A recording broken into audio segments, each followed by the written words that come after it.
Zach, the other day I was asked by someone whether I thought it was a good idea to take a gap year after matric. And honestly, I couldn't give a simple yes or no answer. I don't think anybody can. It depends on whether or not you really know what you want to study after school. And studying isn't the only option.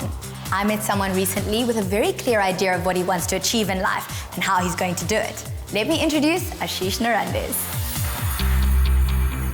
Ashish had invited Zaki to meet him at his office, which in this case was the car hurtling round the Port Shepstone track. Hey, good looking. Hello, Ashish. How are you? You are a race car driver. What does that entail? Basically, that means I race around circuits as fast as I can. Tell us a little bit about the gear you wear and the cars you race. Everything that we wear is fireproof, from the top to the bottom, belt cover to the shoes. Even our underwear is all fireproof. Fireproof underwear. With the cars, at the moment I'm racing single seaters. Single seaters is like Formula One, where your head is exposed and the cars around you. And cars is like one of these, you know, it's meant for the circuit or the championship that you're racing in. I've heard that it's important to set up a car for a race.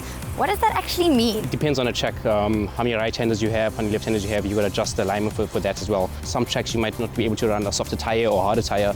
There's a lot of technical things involved in this. Is it important to learn the track, and how do you do this? It's very important. You know, some of us play a few racing games to learn the track, to learn the corners.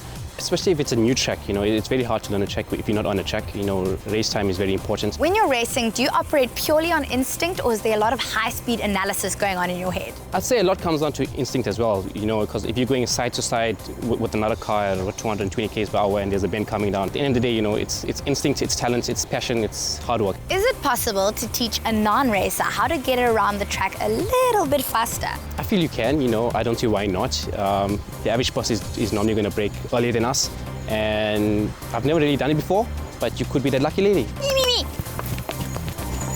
Zaki may have been feeling a tiny bit nervous, but Ashish was in his element and in the zone with complete focus on the track and car.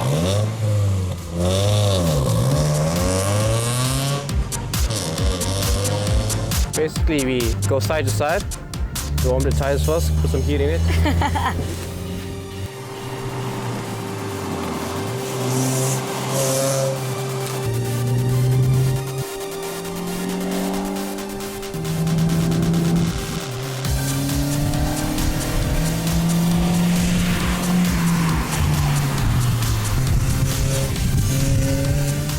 Growing up in Ladysmith as the younger of two brothers, Ashish didn't come from a family with a serious interest in motor racing, and for a time martial arts was his main sporting interest.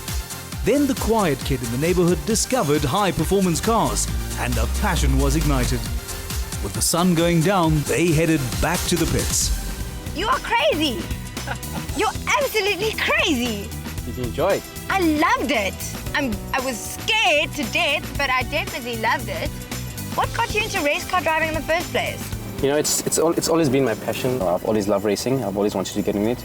Never knew how to, but you know, years of just trying and finding out about the sport and just never giving up, and here I am. And how did you go about preparing for your career? To be honest, I never really prepared for it. You know, I've never had any practice prior to when I've raced. I've basically jumped into the deep end. I've skipped karting and I've been straight into single seaters.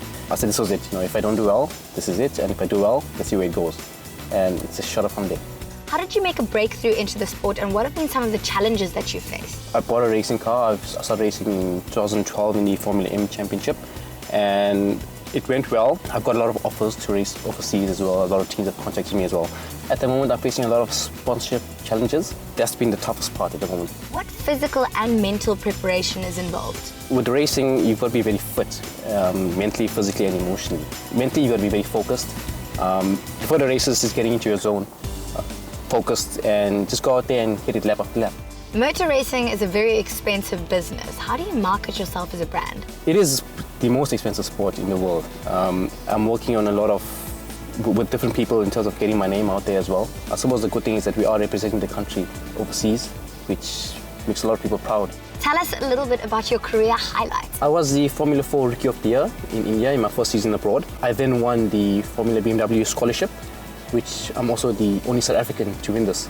I've recently been signed by the Nigerian Racing Eagle team. They're based in the UK. I'll be racing in saloon cars abroad in the GT Championship and in endurance races. Ash, how do you balance the need to be competitive and the need to keep a cool head?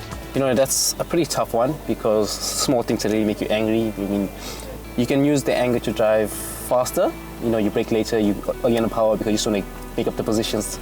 But it can also be a downfall. You know, you must charge it out of anger and you end up in a wall or hitting another driver or your race is over. So, you know, you've definitely got to find a balance at an early stage, or you could just ruin your career. Who are some of your motorsport heroes and role models? I don't have one specific person. I take a lot of different things from each person, such as Ayrton Senna. You know, he has the same car as his teammate, but he goes 2 seconds quicker. Lewis Hamilton, he's late braking. Fernando Alonso, how he takes a car that's 3 seconds slower and wins the race. Another person is Sebastian Vettel. I think a lot of people judged him, saying, you know, he's always had the fastest car. At the moment, he is with a slower car, and he's winning races. What is the future of motorsports in South Africa and on the track? Fortunately, there's the A1 GP series that's back in Johannesburg. It's going to be run in South Africa with European drivers and South African drivers as well. So, you know, I think that's really big for the sport. What are your dreams and aspirations for the future? Formula One. You know, I want to be Formula One world champion. I've got the skills, I've got the talent, and yeah, I just want to win as many races as I can, break as many records as possible, and put the South African flag on the top step of the podium. Jeez, thank you so much for scaring the heck out of me. Did you enjoy it? I loved it. That's good. I'm tempted to call racing car drivers a bunch of competitive crazies. Ashish is definitely a little bit crazy, but he's also a blend of high-octane passion and commitment. And I know he's got what it takes to make him a Grand Prix winner.